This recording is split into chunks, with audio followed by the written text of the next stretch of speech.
Another story, The Three Little Wolves and the Big Bad Pig. Once upon a time, there were three cuddly little wolves with soft fur and fluffy tails who lived with their mother. The first was black, the second was gray, and the third was white. One day, the mother called the three little wolves around her and said, "My children, it is time for you to go out into the world. Go and build a house for yourselves, but beware of the big bad pig." "Don't worry, Mother. We will watch out for him," said the three little wolves, and they set off.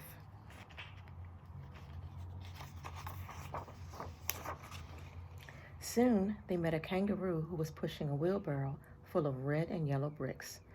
"Please, will you give us some of your bricks?" asked the three little wolves. "Certainly," said the kangaroo, and she gave them lots of red and yellow bricks. So the three little wolves built themselves a house of bricks.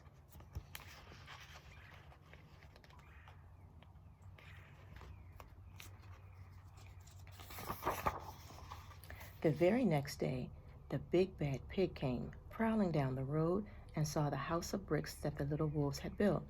The three little wolves were playing croquet in the garden. When they saw the big bad pig coming, they ran inside the house and locked the door.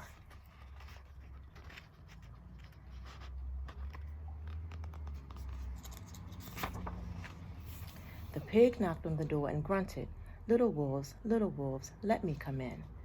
"No, no, no," said the three little wolves. "By the hair on our chins, we will not let you in, not for all the tea leaves in our china teapot." "Then I'll huff and I'll puff and I'll blow your house down," said the pig. So he huffed and he puffed and he puffed and he huffed, but the house didn't fall down.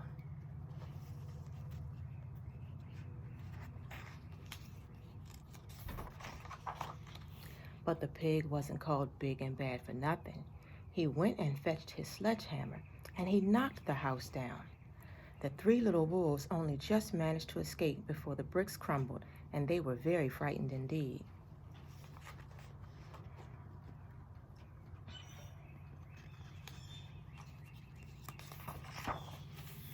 "We shall have to build a stronger house," they said.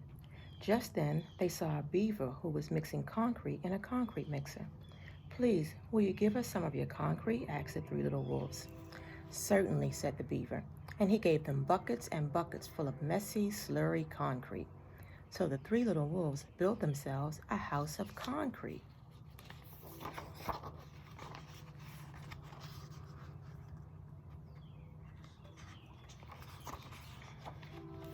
No sooner had they finished than the big bad pig came prowling down the road and saw the house of concrete that the little wolves had built. They were playing battledore and shuttlecock in the garden, and when they saw the big bad pig coming, they ran inside the house and shut the door. The pig rang the bell and said, "Little frightened wolves, let me come in." "No, no, no," said the three little wolves, "not by the hair on our chins. We will not let you in, not for all the tea leaves in our china teapot." "Then I'll huff and I'll puff and I'll blow your house down," said the pig. So he huffed and he puffed and he puffed and he huffed, but the house didn't fall down.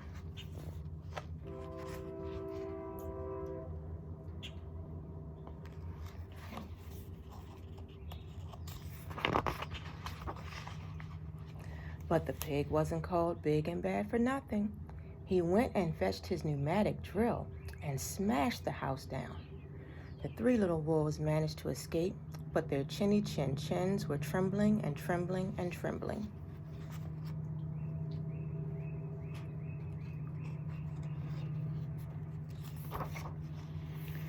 "We shall build an even stronger house," they said, because they were very determined. Just then, they saw a truck coming along the road carrying barbed wire, iron bars, armor plates, and heavy metal padlocks. "Please, will you give us some of your barbed wire, a few iron bars and armored plates, and some heavy metal padlocks?" they said to the rhinoceros who was driving the truck. "Sure," said the rhinoceros, and he gave them plenty of barbed wire, iron bars, armor plates, and heavy metal padlocks. He also gave them some plexiglass and some reinforced steel chains because he was a generous and kind-hearted rhinoceros. So the three little wolves built themselves an extremely strong house. It was the strongest, securest house one could possibly imagine. They felt absolutely safe.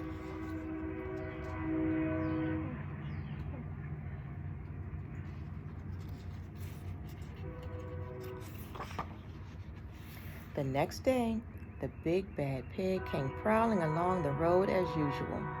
The three little wolves were playing hopscotch in the garden. When they saw the big bad pig coming, they ran inside their house, bolted the door, and locked all the 37 padlocks. The pig dialed the video entrance phone and said, "Little frightened wolves with the trembling chins, let me come in." "No, no, no," said the little wolves.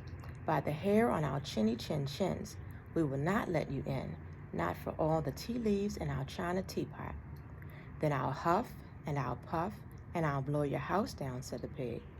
So he huffed, and he puffed, and he puffed, and he huffed, but the house didn't fall down. But the pig wasn't called big and bad for nothing. He brought some dynamite, laid it against the house, lit the fuse, and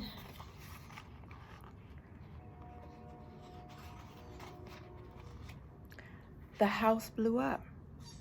The three little wolves just managed to escape with their fluffy tails scorched.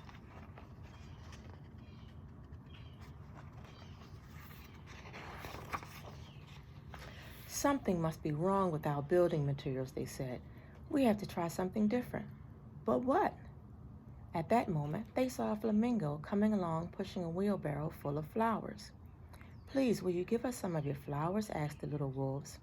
"With pleasure," said the flamingo, and he gave them lots of flowers. So the three little wolves built themselves a house of flowers.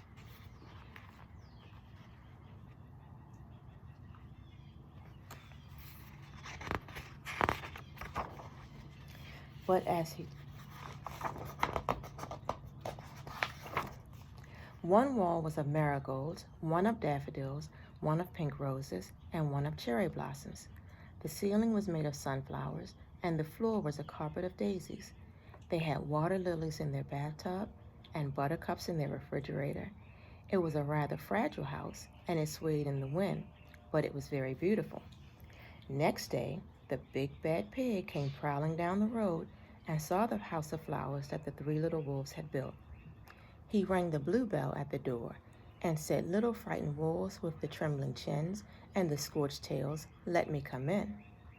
"No, no, no," said the three little wolves. "By the hair on our chinny chin chins, we will not let you in, not for all the tea leaves in our china teapot." "Then I'll huff, and I'll puff, and I'll blow your house down," said the pig.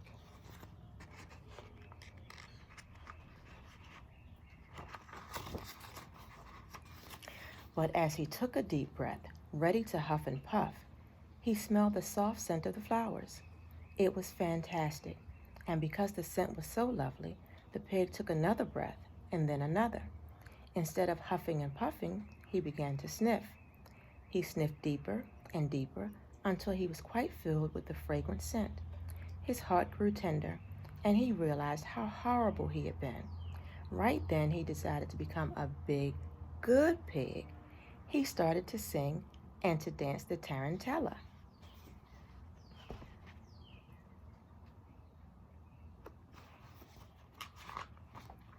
At first, the three little wolves were a bit worried.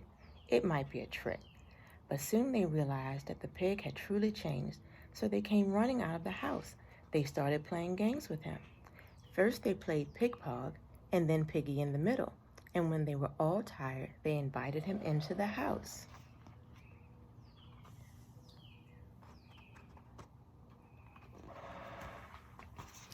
They offered him tea and strawberries and wolfberries and asked him to stay with them as long as he wanted.